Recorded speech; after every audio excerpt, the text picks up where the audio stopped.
새해의 첫 주일, 신년 주일입니다. 새해에는 여러분 모두가 더 행복하시기를 축복합니다. 그리고 오늘은 우리 청목 공동체의 설립 4주년 기념 주일이기도 합니다. 오고 갈 데 없는 가련한 기독교인 4명이 시작해서 소자에게 냉수 한 그릇 나누자는 의미로 시작한 우리 공동체를 오늘까지 인도하시고 작은아마 그리스도의 사랑을 실천할 수 있도록 도우시는 하나님의 은총에 감사드립니다. 한 4년 동안에 약 3천만 원이라고 하는 금액을 나눌 수 있었는데 이것은 우리에게 기적과 같은 일이라고 아니할 수가 없습니다. 우리가 하는 것이 아니고 하나님께서 하신 일이라 믿고 영광을 돌립니다. 보잘것없는 저의 설교를 들어주시고 후원과 헌금으로 동참해 주시며 응원해 주시는 많은 분께도 진심으로 고마움을 전합니다. 사실 코로나19와 함께 시작한 우리 공동체가 2평짜리 골방에서 어설프게 첫 예배를 시작할 때만 해도 얼마 동안이나 지속할 수 있을지, 그리고 과연 이웃에게 사랑을 전할 수나 있을지 시작만 해놓고 금세 중단해서 우리를 주목하는 사람들이 비웃고 그들에게 조롱당하는 것은 아닌지 그런 걱정도 있었던 것이 사실입니다. 그러나 우리는 하나님의 은혜와 오늘까지 이 자리를 지켜주시는 여러분과 물심양면으로 도우며 함께하는 많은 분이 계셔서 올해도 우리에게 맡겨주신 일을 잘 감당할 수 있을 것으로 믿습니다. 오늘 본문에서 이사야 선지자는 두려워 말라는 말로 시작하고 있습니다. 너는 두려워하지 말라. 내가 너를 구속하였고 내가 너를 지명하여 불렀나니 너는 내 것이라.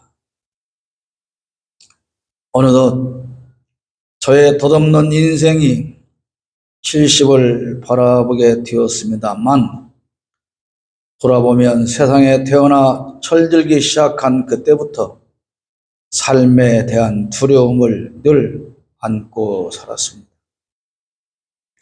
아주 어렸을 때는 가난에 대한 두려움이 있었고 자라나면서는 그 가난으로 인해 미래에 대한 두려움이 있었습니다. 청소년기에는 학업을 포기하고 직업을 선택하는 두려움이 있었고 군대에서는 전쟁에 대한 두려움을 안고 살았습니다. 그리고는 군사 독재 정권에 의한 두려움이 있었고 목회를 시작하면서는 과연 내가 교회를 성장시키며 잘 해낼 수 있을까 하는 두려움이, 그리고 그 목회에 실패하여 세상에 홀로 나왔을 때는 억대의 빚에 대한 두려움과 홀로서 세상을 헤쳐나가야 한다는 두려움에 휩싸여 있었습니다. 그리고 오늘에는 2가지의 두려움이 있습니다. 혹시 검사 독재 정권에 의한 핍박을 받지는 않을까? 그리고 과연 건강한 몸으로 살다가 죽을 수 있을까 하는 것입니다. 제가 퇴근하지 않고 가게에서 잠을 잘 때 셔터를 내리고 안에서 잠그지 않았었습니다. 그런데 어느 날 어떤 일을 겪고 나서는 셔터를 내리고 안에서 걸쇠를 걸고 잡니다. 그런데 늘 안에서 걸쇠를 걸면서 그런 생각을 합니다. 이 걸쇠를 걸고 자는데 내일 내가 일어나서 이걸 열고 셔터를 올릴 수 있을까?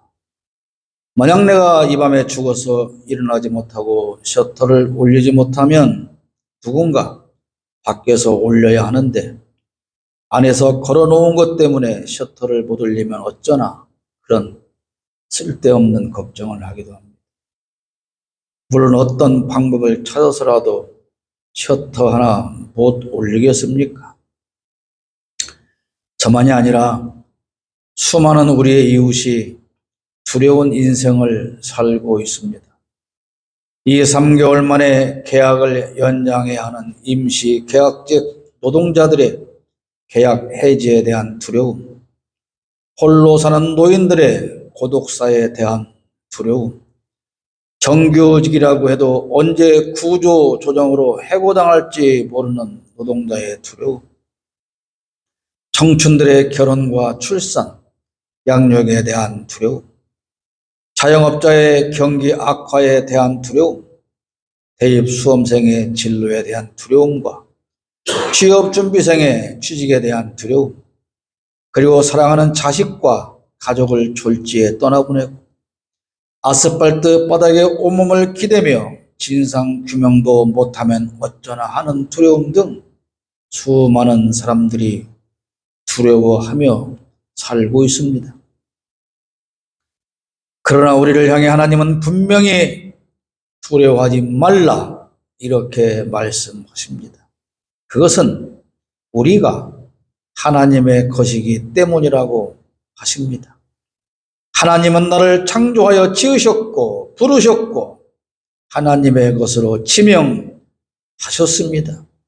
힘 있는 자로부터 보호받는 사람은 두려워하지 않습니다. 여러분 장관 청문회 보시지 않습니까? 힘 있는 대통령이 지명을 해 놓으니 청문회에 나와서 아무런 두려움이 없지 않습니까? 그런 것입니다. 전능하신 하나님으로부터 지명받은 나는 그런데 왜 두려워하며 사느냐? 그런 말씀인 것이죠. 윤석열 부부가 아직 국민의힘에 가입하지 않았을 때 현재 국민의힘에 소속된 몇 사람이 그들 부부를 찾아와서 정당에 가입해 주시죠. 이렇게 권유했다고 합니다. 그때 김건희가 그 정당 사람들한테 그렇게 물었다고 하지 않습니까? 그러면 우리가 만약에 그 당에 가입하면 그 당에서 저를 보호해 줄 수 있나요? 아니, 기독교인으로서 구약성서를 다 외운다는 사람이 오늘 이 본문의 말씀은 잊어버린 것일까요? 그뿐 아니라 자신의 인생을 통째로 맡기고 지시받으며 사는 그 천공 스승은 그녀를 보호해 줄 수 없다는 생각이었을까요? 자기가 처벌받아 마땅한 범죄자인 것을 알고 있으니 두려웠고 정당에 가입하고 정권 잡으면 보호받아서 처벌받지 않고 안전한 삶을 살며 더 많은 죄를 마음 놓고 지을 수 있다고 생각했을까요? 그리고 그녀는 그 옆에 앉아있는 자기 남편을 가리키며 이렇게 말했다고 합니다. 오빠, 윤석열, 오빠는 아무것도 아는 게 없고 할 줄 모르는 바보잖아. 그러니까 여기 찾아온 이분이 시키는 대로 잘 해야 해. 그렇게 말했다고 하지 않습니다. 그러니 대한민국 대통령은 윤석열이 아니라 김건희라고 다들 생각하고 있는 것이겠죠. 그런데 왜 지금은 숨어서 안 나오는 것일까요? 지금 그들 부부와 측근들은 그러나 두려움에 떨고 있습니다. 기껏해야 임기를 다 채운다고 해도 3년 남짓밖에 안 남은 그 권력이 자기들을 보호할 수 없다는 사실을 그들은 잘 알기 때문이고 어쩌면 그 임기마저도 다 채우지 못할 수도 있다는 것 때문에 그들은 지금 극도의 불안과 두려움에 빠져 있는 것입니다. 그래서 수단과 방법을 안 가리고 몸부림을 칠 것이지만 결국 그들은 그렇게 두려워하는 감옥행을 면하지 못할 것입니다. 사랑하는 성도 여러분, 여러분은 오늘 어떤 것에 대한 두려움을 안고 살아가십니까? 저는 매주 화요일 아침부터 설교 원고를 준비하기 시작해서 토요일에 완성합니다. 그런데 지난 화요일 여기까지 원고를 작성했을 때 뉴스 속보를 통해서 이재명 대표의 피습 사건을 듣게 되었습니다. 흉기가 겨우 몇 밀리미터만 비껴나지 않았어도 경동맥이 파열됐다면 생존 시간은 4분을 넘기지 못했을 거라고 합니다. 겨우 몇 밀리미터 칼이 비껴간 것 때문에 그는 살 수 있었습니다. 윤석열은 어떻게든 이재명을 감옥에 가둬서 제거하려고 모진 애를 다 쓰고 있는데 그 이유는 무엇입니까? 이재명에 대한 두려움입니다. 다음 정부에서 만약 대통령이 된다면 자신들이 무사할 수 없을 것이라는 두려움 때문이죠. 그래서 감옥에 가둬서 정계에서 퇴출하려고 하는 것입니다. 그러기 위해서 이재명은 중범죄자라는 틀을 짜서 그 안에 가두고 국민이 그렇게 믿게 하려는 것인데, 이번 범인도 그런 여론과 틀에 속아서 나름대로 확신하고 저지른 어리석은 범죄가 아닌가 그렇게 생각합니다. 물론 어떤 거대한 공작과 배후가 있을 수도 있습니다. 그렇게 의심할 만한 정황들도 계속 나타나고 있지 않습니까? 생계가 어려워서 7달이나 가게 임대료를 못 냈다는 사람이 100가구가 살고 있는 건물을 구하러 다녔다, 차도 없다는 사람이 누군가가 벤츠로 태우고 다니는 것을 보았다, 이런 것들이 드러나고 있다면 경찰들은 수사도 않고 단독 범행이라고 하지만 그렇지 않을 수도 분명히 있습니다. 사람은 개인적으로 누구나 한평생을 살면서 많은 두려움을 겪게 됩니다. 여러분은 어떤 두려움을 안고 살아갑니까? 혹시 자식과의 관계에서 인정받지 못할 것에 대한 두려움이 있습니까? 다른 사람들과의 관계에서 오해에 따른 비난받을 것에 대한 두려움이 있습니까? 경제적인 어려움에서 오는 두려움이 있습니까? 건강이 좋지 않아서 남은 인생에 대한 두려움이 있습니까? 그러나 여러분이 살아온 날들을 되돌아보면 과거에 안고 있던 그 많은 걱정과 두려움이 지금은 상당 부분 다 사라지고 없다는 것도 알고 계십니까? 여러분이 개인적으로 안고 사는 많은 두려움이 있지만 너무 걱정하거나 두려워하지 말기를 바랍니다.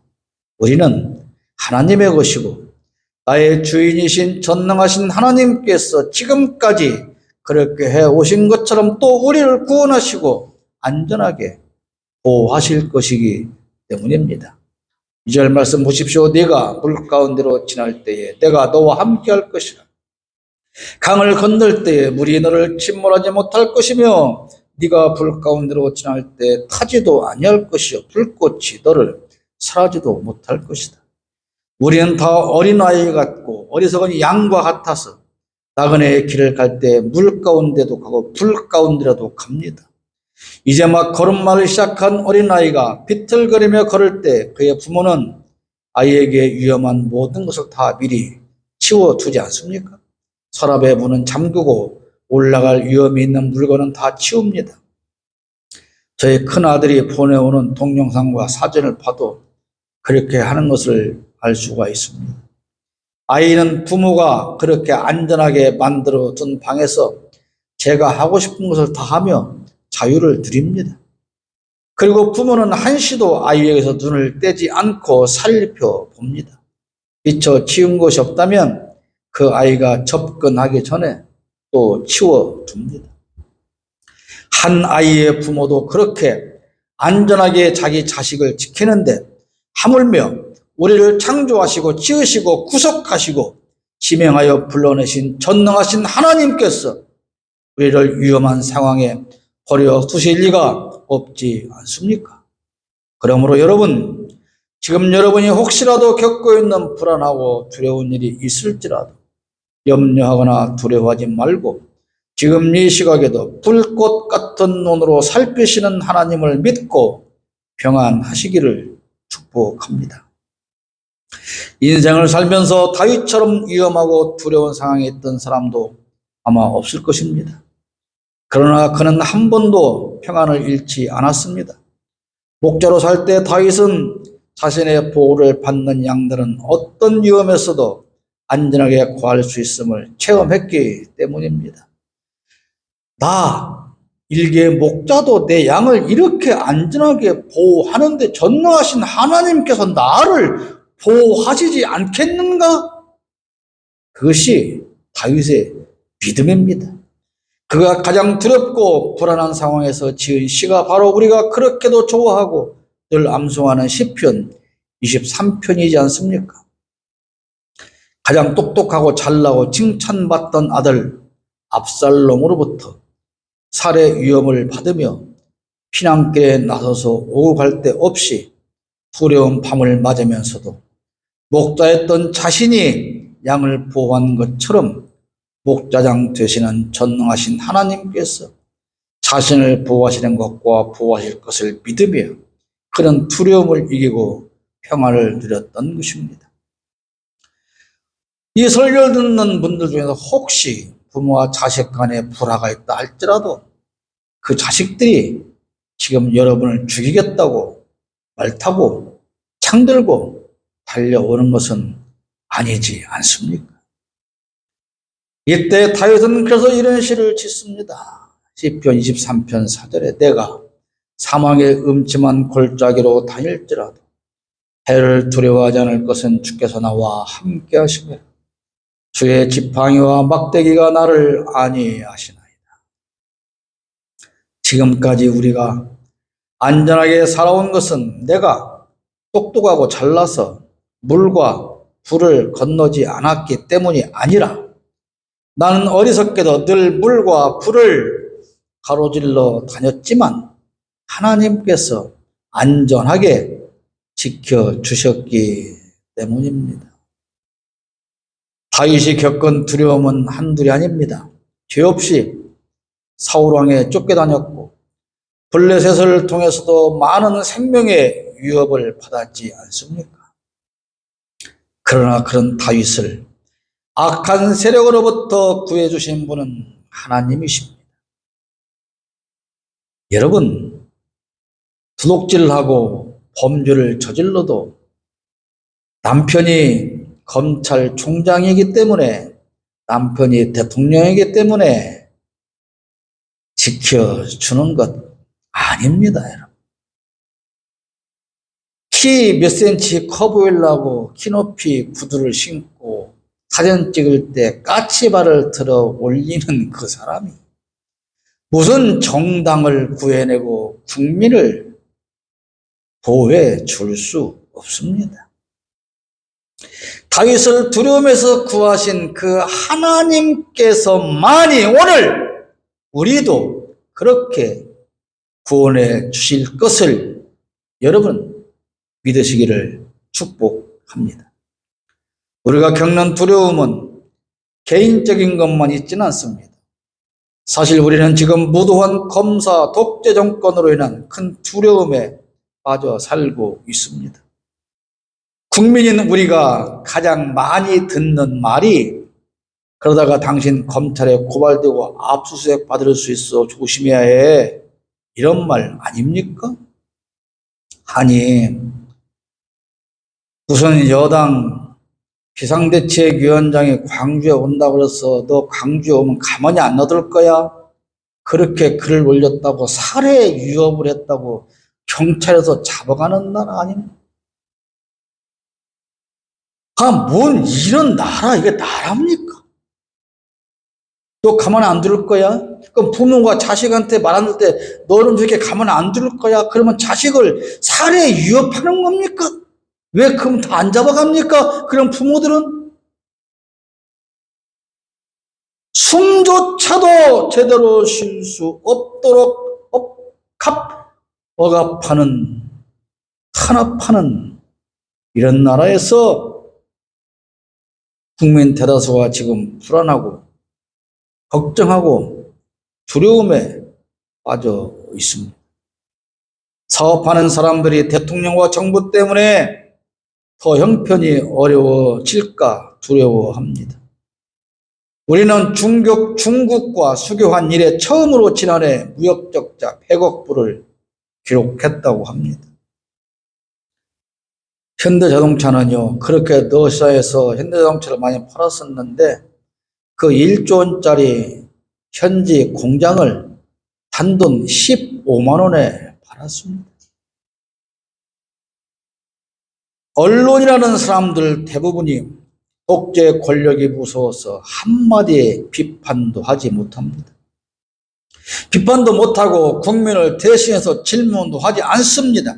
그저 권력자가 좋아할 만한 말만 골라서 아부와 찬양하기에 바쁩니다. 여당 정치인은 대통령에 밉보여서 다음 총선에서 공천받지 못할 것 같은 두려움 때문에 눈을 감고 입을 닫고 있거나 아부하는 말과 찬양만 보내고 있습니다. 여당만의 문제는 아닙니다. 부도덕하고 불의하고 오만방자한 독재 정권과 싸워야 할 야당 의원도 검찰 캐비넷에 혹시 보관됐을지 모르는 자신에 대한 수사 자료가 두려워서 벌벌 떨며 싸우기는커녕 독재 정권의 방관자 내지는 공범으로 전락해 버렸습니다. 그렇게 두려우면 정치를 그만두면 될 일인데 또 어떻게든 이번 총선에 출마해서 당선되려고 비굴하게 살고 있습니다. 여러분, 이재명 대표는 살해를 계획한, 죽이려고 작정한 범인에 의해서, 암살하려고 했던 범인에 의해서 칼로 습격을 받았지만 살아난 겁니다. 그런데 경찰이 하루도 안 지나서 이건 단독범행입니다, 그렇게 말을 하면 기자들이 아니 단독범행이라는 근거는 뭡니까? 이렇게 물어야 되는 것 아닙니까? 세상에 기자들이 자상인지 그 뭐라고 그랬어요? 열상인지 그걸 모릅니다. 세상에 기자들이 이재명 대표 습격범이라고 합니다. 아니 습격범은 뭐하는 범인입니까?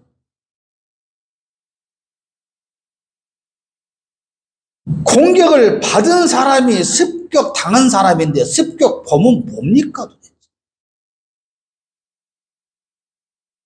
왜 부산 의료원 원장이 그 헬기탑 광고를 비난했는가 봤더니 국진당 그 위원이더라고요.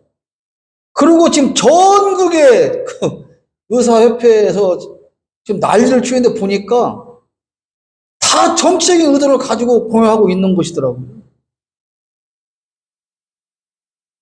왜 이렇게 비굴한 겁니까?